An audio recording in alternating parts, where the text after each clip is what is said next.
morning.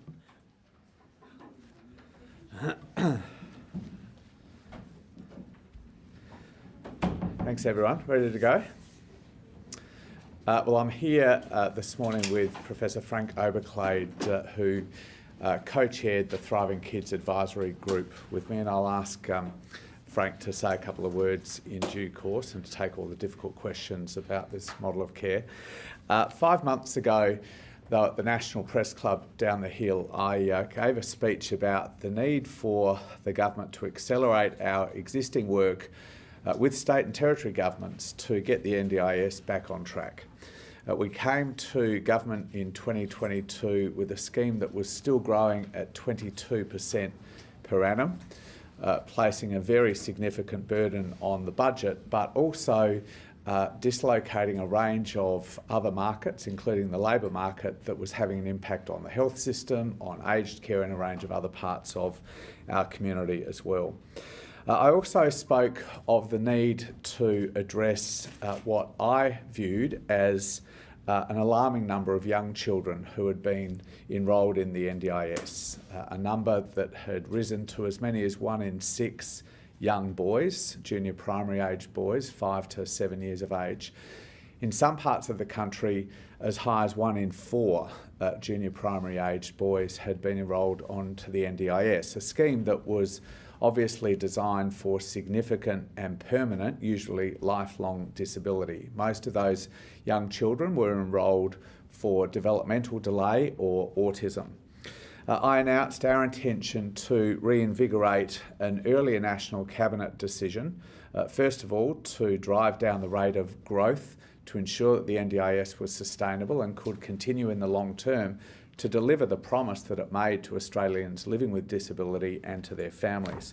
I also announced, though, that we would introduce a new program across the country for children with developmental delay and or autism with low to moderate support needs to be called Thriving Kids, a program that would ensure that children and their parents were given all of the support that they needed to thrive, to move into school age with as much support as possible.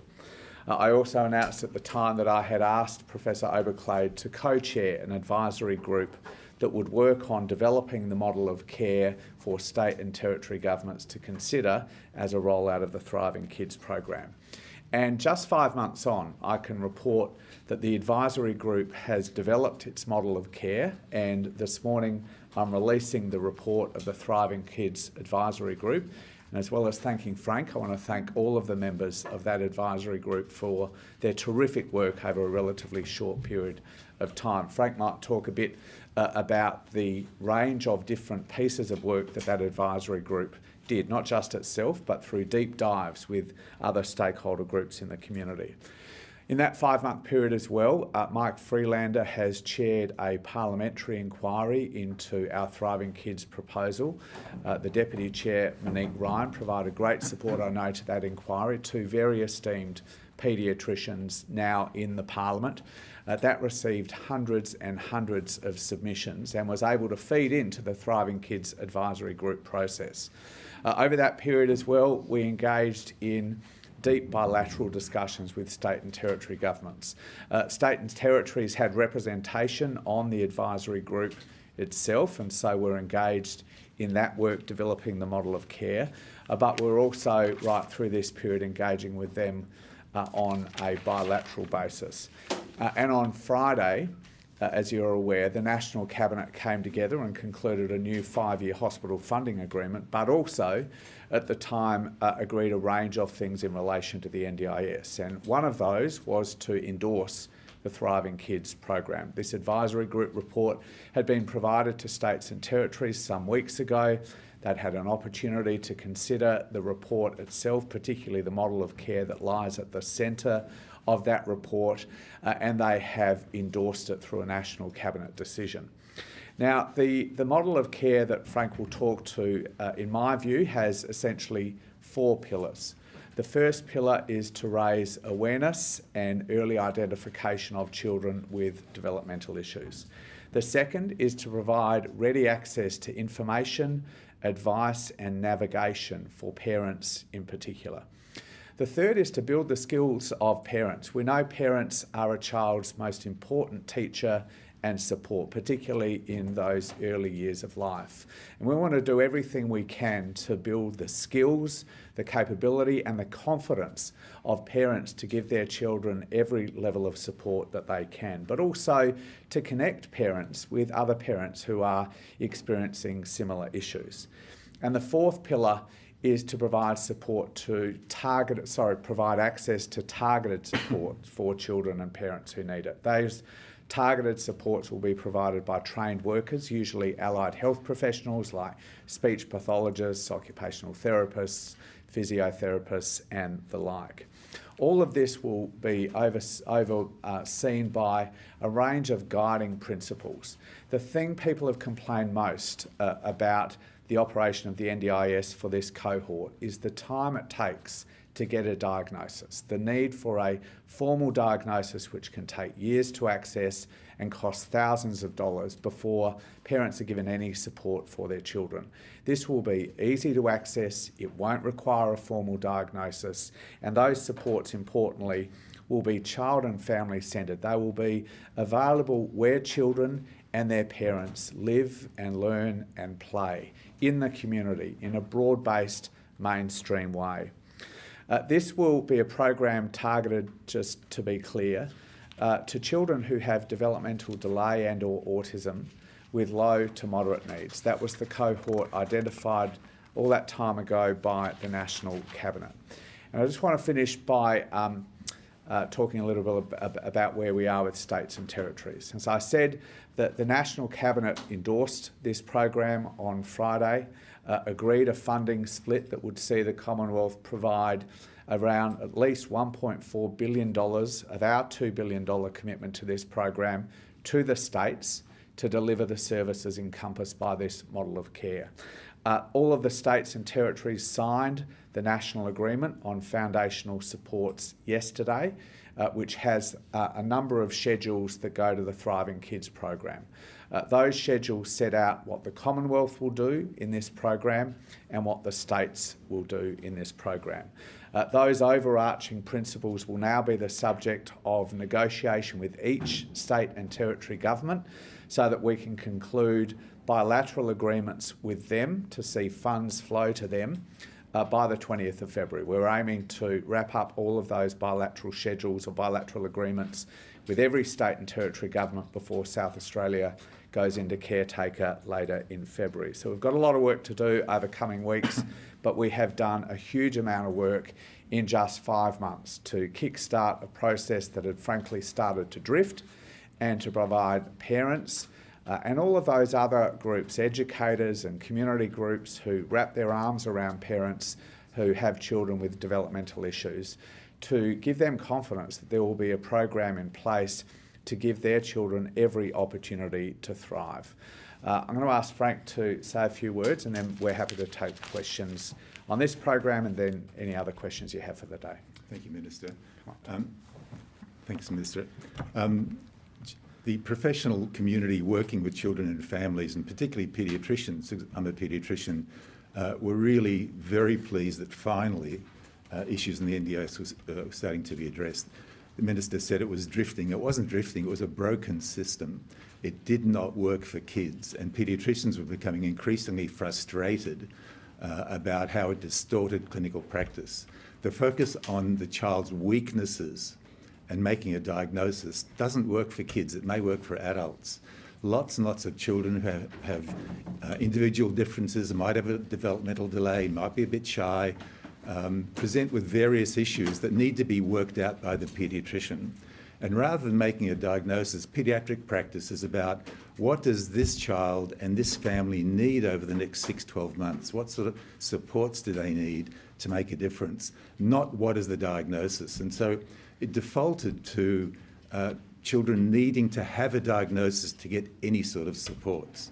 And paediatricians were getting requests from teachers, inexperienced teachers, with the words, please confirm a diagnosis of autism so this child can get services. So it totally distorted clinical practice. So when the Minister approached me and said he's looked hard at NDIS and he thinks that the conceptual model might be wrong. I said, yes, Minister, it is wrong, and thank goodness we're starting to look at it.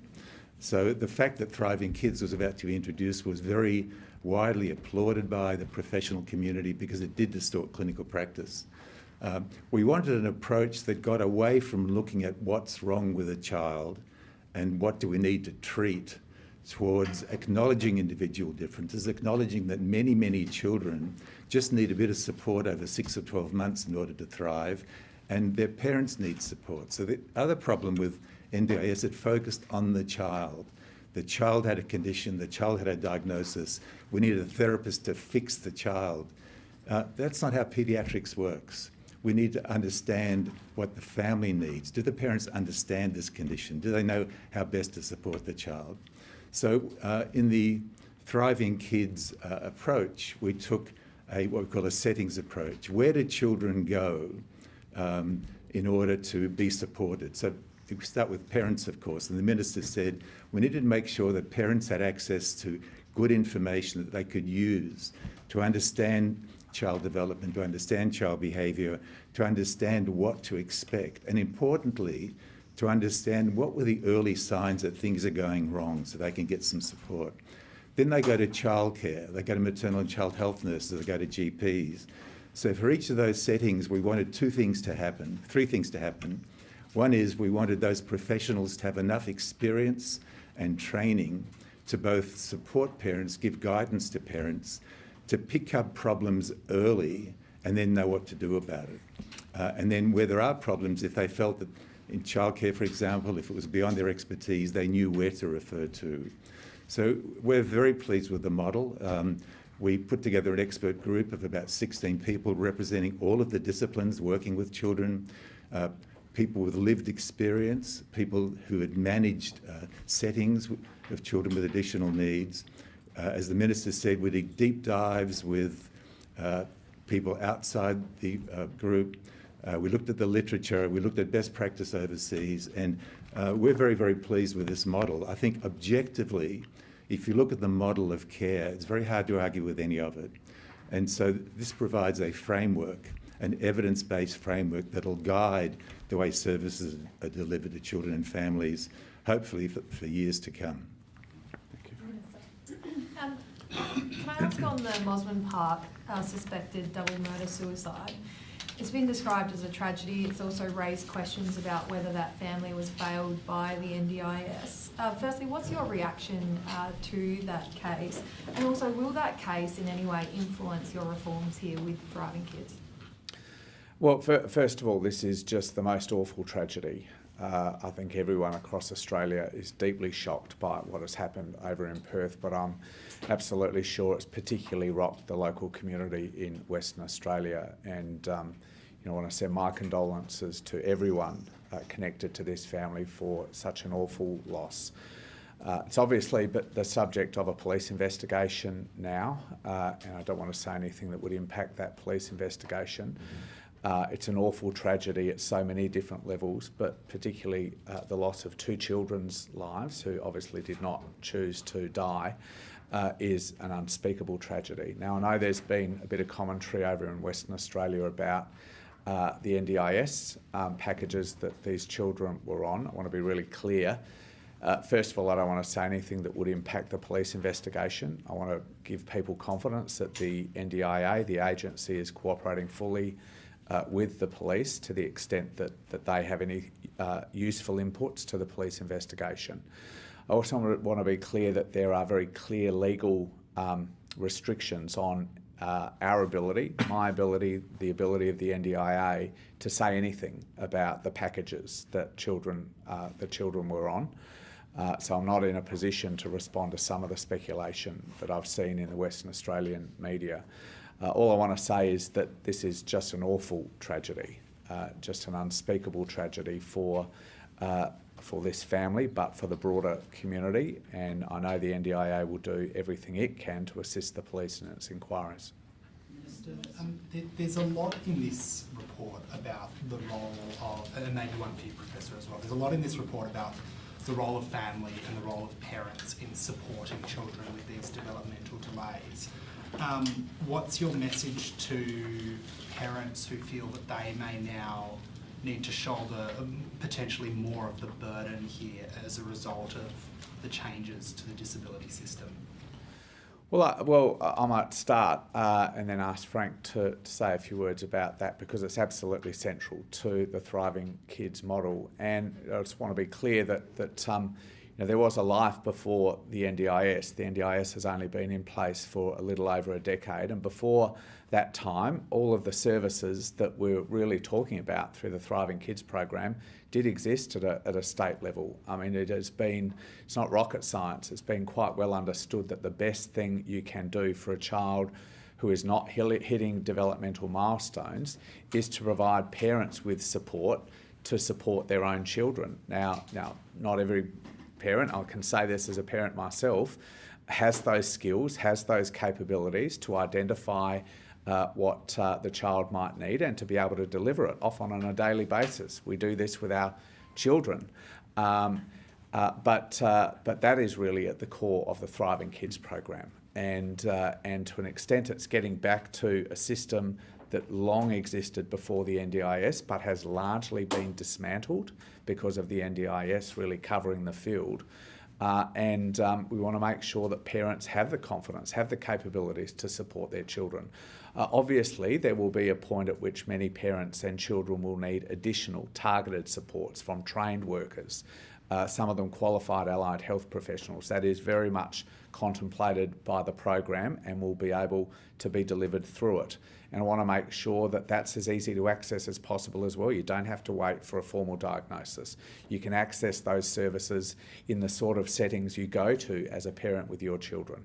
Frank, do you want to come up to it? When medical students come to us after several years of adult medicine, the first thing we teach them is there's no such thing as a child, only a child in a family. So families are key to paediatric practice, and parent understanding of illness and understanding of development is absolutely central. I think it'll do the opposite, because it'll remove parental anxiety. Does my child have this particular diagnosis? Where do I find a therapist to treat my child? So the whole notion is getting away from kids have diagnoses and need treatment towards lots of children have individual differences. And parents are the first teachers, parents are the first supporters. So in addition to enhancing the level of information for parents and making sure that it's accessible to them in a practical way they can use it, we want to make sure that each of those settings, everywhere they go for support, childcare, maternal and child health, GPs, they have access to that information as well and understand how best to support parents. Just a couple of things. One, do you have an expectation or number for how many kids will be using the scheme when it's fully rolled out? Two, you've both spoken about the way that the current system has kind of distorted clinical practice in the workforce. Do you anticipate that there will need to be many changes to workforce in terms of number of professionals, where they operate, how they operate? A lot of allied health professionals, for example, are quite reliant on individual funding packages through the NDIS. Yeah. And Third. Sorry. Should be taking notes. Yeah, they're really quick and clear. Do you anticipate there'll be any cost to families, particularly in that fourth stage you talked about with targeted supports through allied health? Will these be fully covered by government funding, or will parents expect to pay gap fees for these services? Let me have a go at dealing with all of them. Frank might have a couple of things to say about it. In terms of numbers, the obvious place to start is broadly the number of children on the NDIS under the age of 9 now with low to moderate support needs, and we can quantify that broadly. I want to stress that until the 1st of January 28, when Thriving Kids is fully operational, NDIS is still open for those children. There won't be access changes made until the beginning of 2028. So that's the beginning of the way in which we would model that. But we also think that there's probably unmet need in the community, particularly given how expensive it can be to receive a diagnosis. We have a sense, though we're not able to quantify this precisely, we have a sense that there are parts of the community, particularly some of the poorer parts of our community that don't have the money it takes to go to a paediatrician to get a formal diagnosis. So we will start doing that work with state governments through the bilateral negotiation process.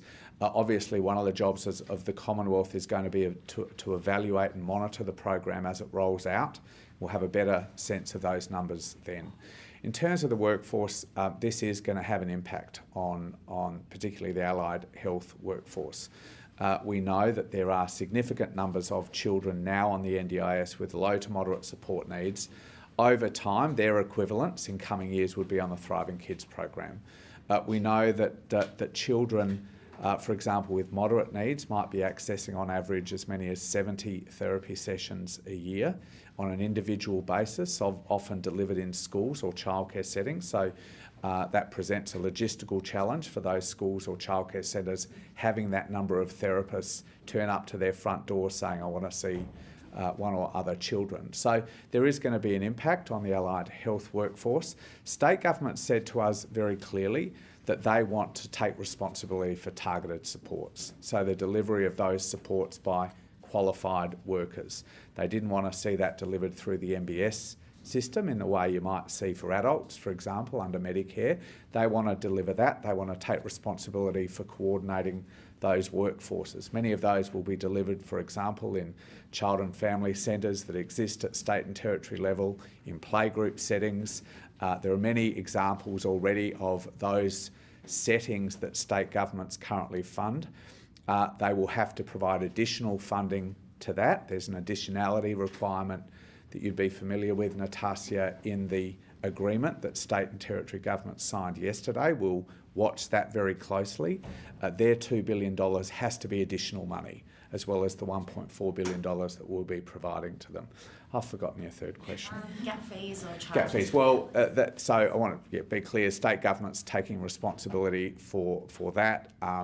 That will largely leverage off a lot of programs they already run in these sort of settings that I talked about. So it won't be a traditional Medicare-funded allied health professional visit that might be bulk billed or might attract a gap fee. This will be quite a different model that state governments particularly asked us for, which we as the Commonwealth agreed to and we think is consistent with the advisory group model. Do you have anything to add to that? Can I just address the workforce issue? We discussed that extensively in the Thriving Kids advisory group. We had allied health professionals as part of the group. We had GPs, paediatrician, nurses, etc. There are issues of both number and capacity, and we're aware of that. During the discussions that we engaged with the colleges and the professional associations, they're aware of that as well and will continue to engage. That's a medium to long-term view. There are shortages of every professional group working with children.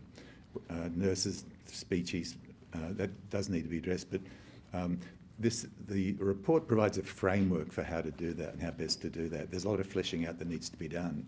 But over time, hopefully the workforce will increase and importantly, the capacity to support children and parents will improve as well. Minister, I'm going to go over here, Dana and Izzy, and I'll move back here. Thanks. Just on the negotiations with states and territories, will that include like details of changes to how supports are delivered in schools? And are you confident that you can get them to put sufficient services in place to bridge that gap now that the carrot of hospital funding is no longer there after that deal was signed? Well, yes and yes to both of those. I mean, the schools are obviously an important setting, particularly junior primary school, very important setting, as is early childhood education centres. And those other settings I talked about more in the community. So that will be a big part of the negotiations we have with states. It was really important, I think, for us to bundle together the disability reform and hospital funding deals. I think states recognise that as well, certainly from the Commonwealth perspective. These are overlapping systems. Professor Oberclay just talked about the workforce impact.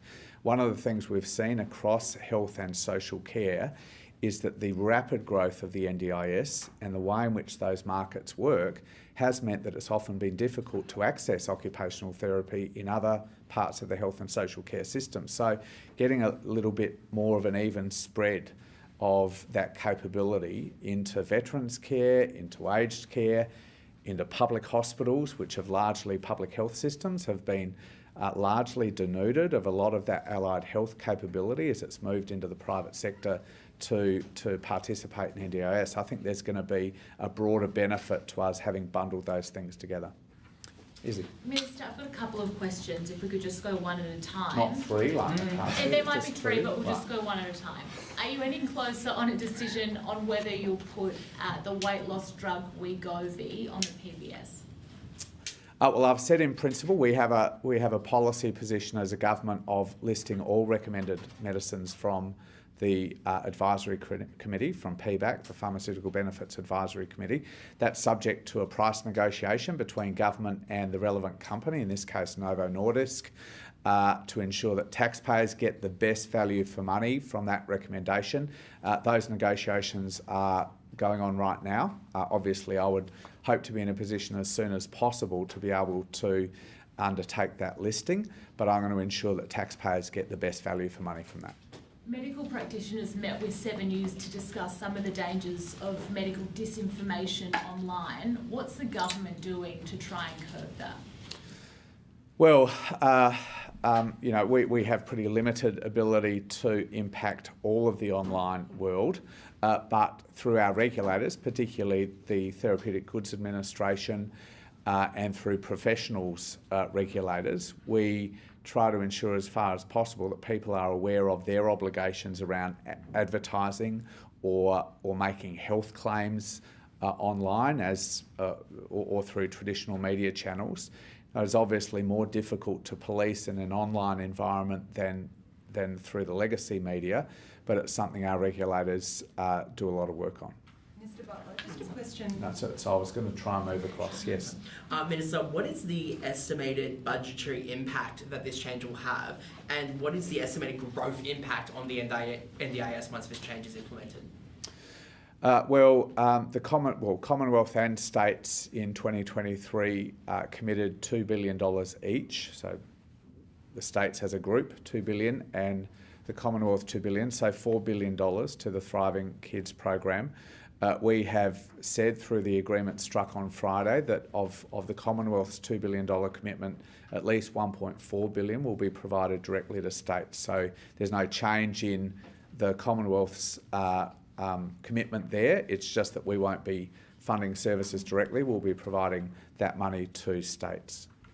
Thank you, Ms. Butler. Just a question on this model. It is proposed. Do you expect that this will be the final model that we'll see implemented when that rollout is complete? Yes, I was really pleased. I mean, as Professor Oberclade said, there was very deep engagement with all stakeholder groups. They did deep dives into particular parts of this sector. It was a very broadly representative group, the advisory group. People with lived experience, people out of particular settings, and also all of the relevant professional groups, but importantly, state and territory government representatives as well, who were feeding back to all of the other jurisdictions. And we were engaging with them right through this process on a bilateral basis. And I think that, plus us giving them early sight, an early read of this advisory group model of care, is why we got agreement by all governments on Friday to this model. Now, obviously, we've got a bit of negotiation about the detail of the way in which that will roll out in South Australia, which might be a little different in Western Australia, which largely sort of will revolve around what they're currently doing and what we can leverage.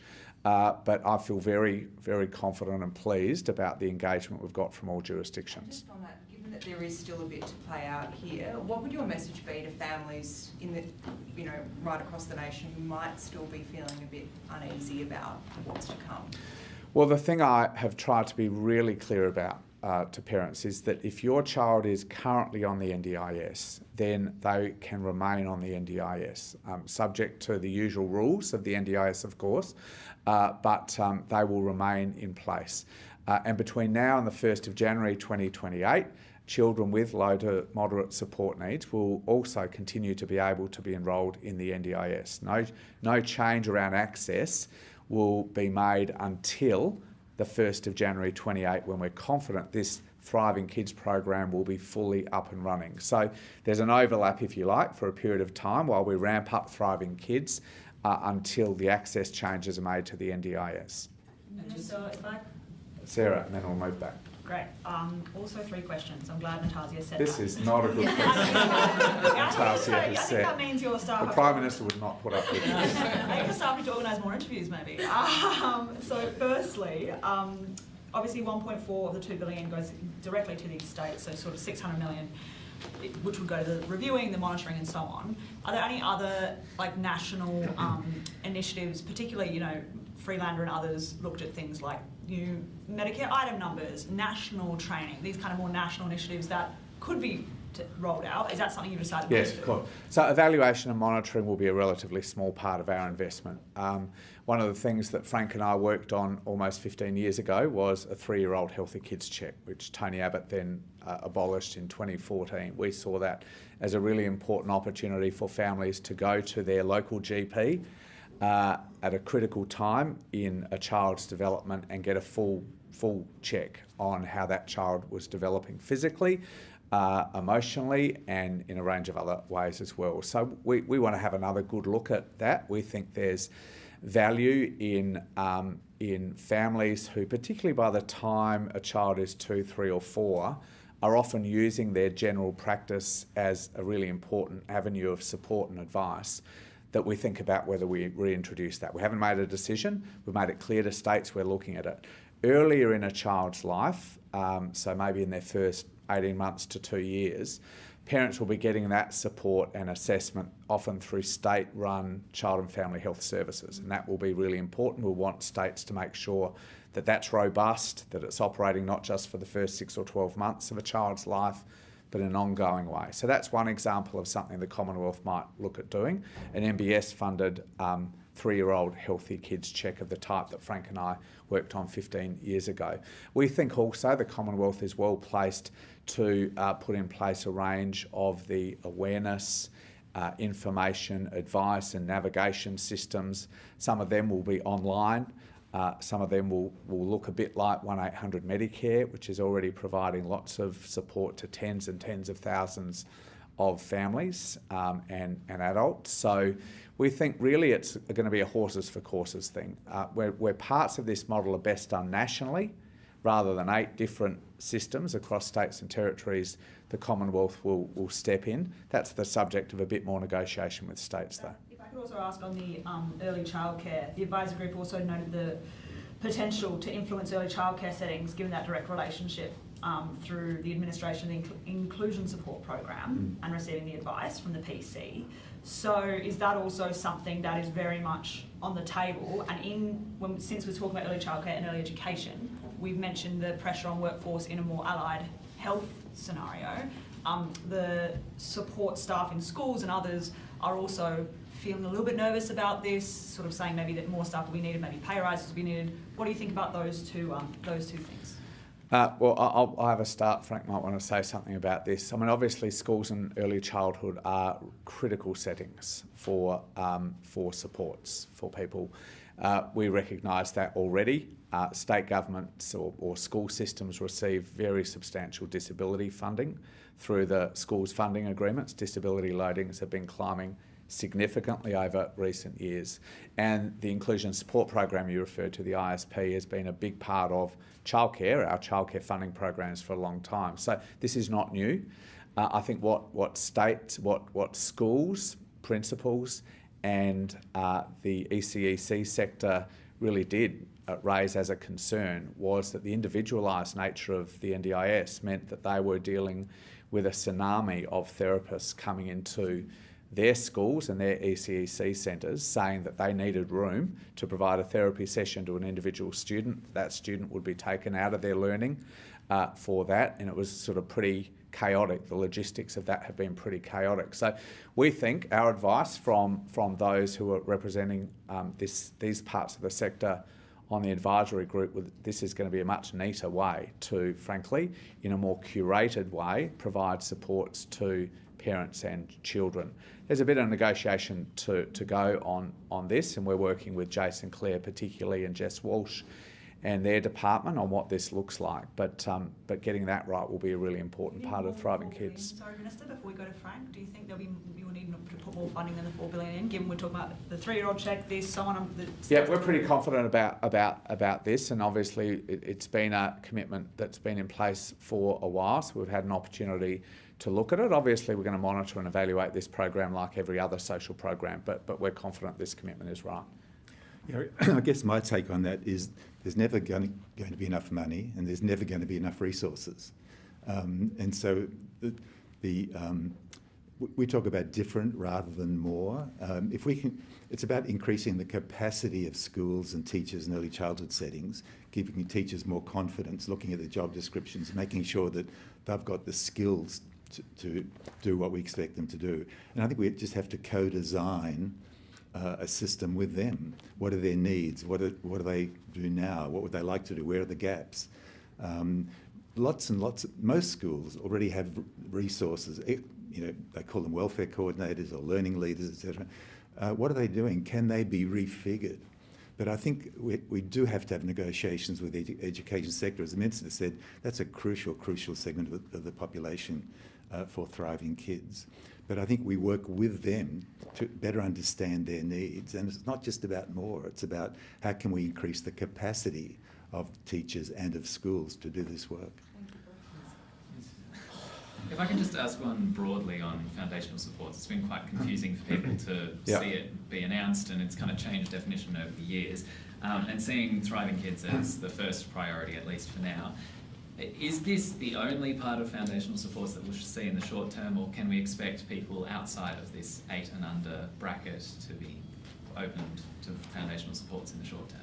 So there were two cohorts identified in the NDIS review that was conducted, or initiated by Bill Shorten some years ago, conducted by Bruce Bonnie-Hady and Lisa Paul.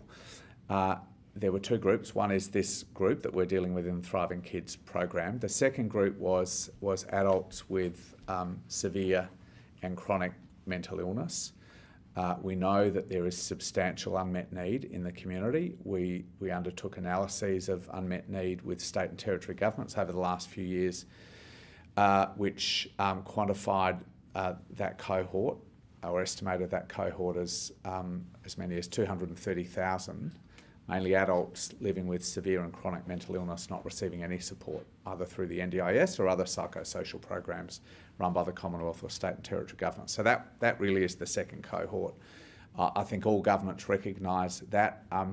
The overall commitment by governments to foundational supports back in 2023 was $10 billion. I've talked about $4 billion of that being committed to Thriving Kids.